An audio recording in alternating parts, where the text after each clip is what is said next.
Vamos contar essa história de duas adolescentes que foram estupradas dentro da escola. E aí a gente fica se perguntando qual é o lugar seguro para estar, né? Em que lugar uma mulher pode se sentir segura, uma menina nesse caso, né? Meninas, adolescentes. Porque no hospital, trabalhando, uma profissional de saúde, no momento de descanso, vítima de estupro. Aí duas adolescentes que saem de casa para estudar, a escola deve ser um lugar feito à nossa casa, né? O segundo lugar mais seguro, é aquele lugar que nós que somos mães, pais, a gente confia quando deixa os nossos filhos na escola. Que cabeça fica essas mães também, essas adolescentes que não estão mais estudando, tá? Estão esperando uma transferência. Nós vamos contar os detalhes dessa história que aconteceu no bairro da Charnequinha, no Cabo de Santo Agostinho, uma escola municipal. E esses casos, as meninas, as vítimas, estudam na mesma sala de aula. As duas têm 14 anos de idade.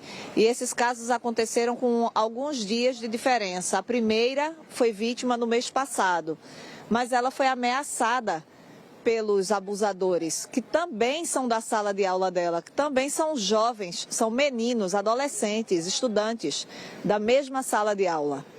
Mas o que eles fizeram, né, segundo o que contam essas meninas, foi uma selvageria, não foi ato de menino nem de adolescente, porque eles eram em oito meninos, um estupro coletivo dentro de uma sala de aula, dentro de uma escola municipal no Cabo de Santo Agostinho.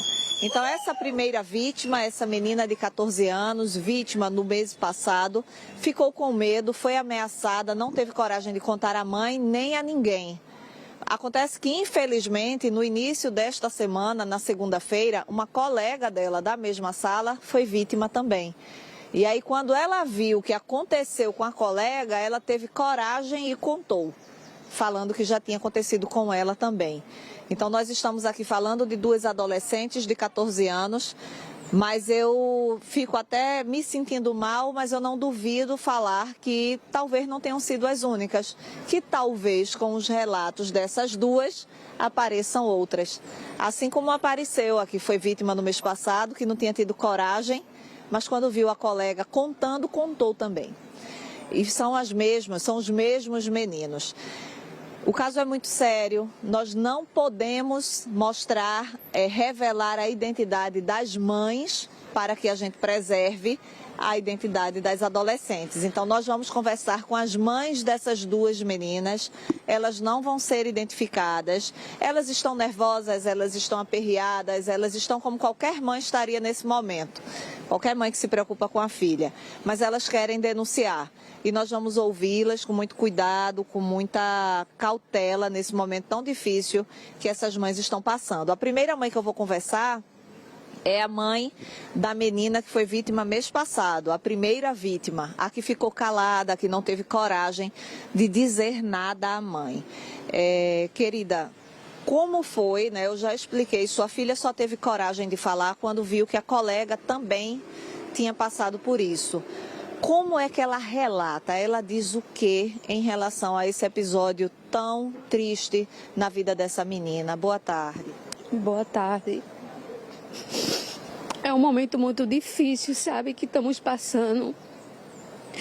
Ela chegou, né, largou mais cedo e disse: mamãe, eu tenho um negócio para lhe contar. A senhora não vai me bater, não? Eu disse: depende, porque eu achava que ela tinha arrumado, assim, alguma briguinha assim de escola com algum coleguinha, né? Aí ela disse: não, mamãe. Aí eu estava até deitada, me levantei. Aí o que foi? O que foi? Ela foi e disse: mãe, o que aconteceu com a minha coleguinha aconteceu comigo uns dias atrás. Aí eu: por que você não contou, não chamou alguém? Mãe, eles me ameaçaram a todo tempo se eu contasse para a senhora e ia me matar na saída da escola e matar a senhora. Por isso que eu não contei. Aí eu disse: e você contou para procurar gestão alguém? Não, mãe, eu não contei para ninguém, só me encorajei quando aconteceu com a minha coleguinha. Aí daí então eu fiquei em choque, né, surpresa, porque onde a escola, né, para dar a segurança aos nossos filhos, né, e acontece isso.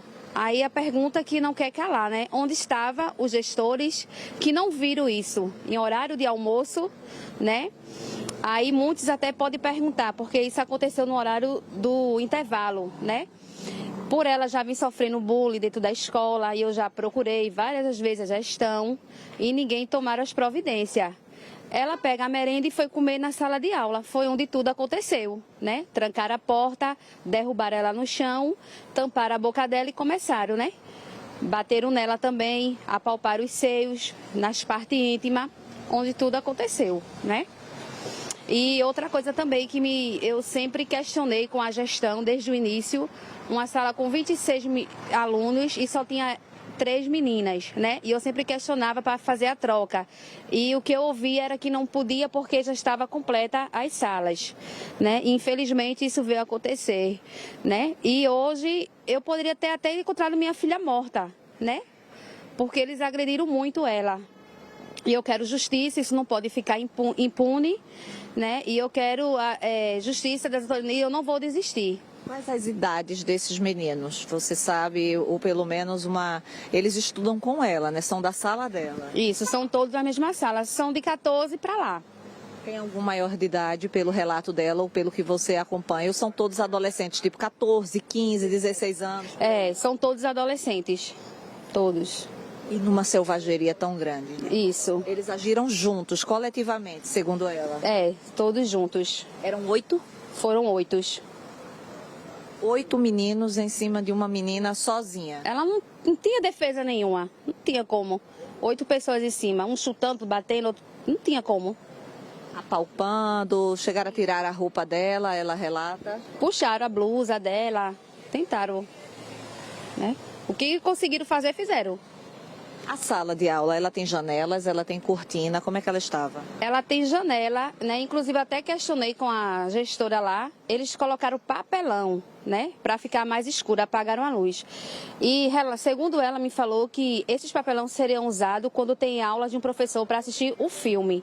Mas acredito eu que depois dessas aulas deveriam ser tirados, né? Aí ela me informou que depois do acontecido mandou retirar. Aí eu questionei ela agora, depois que aconteceu.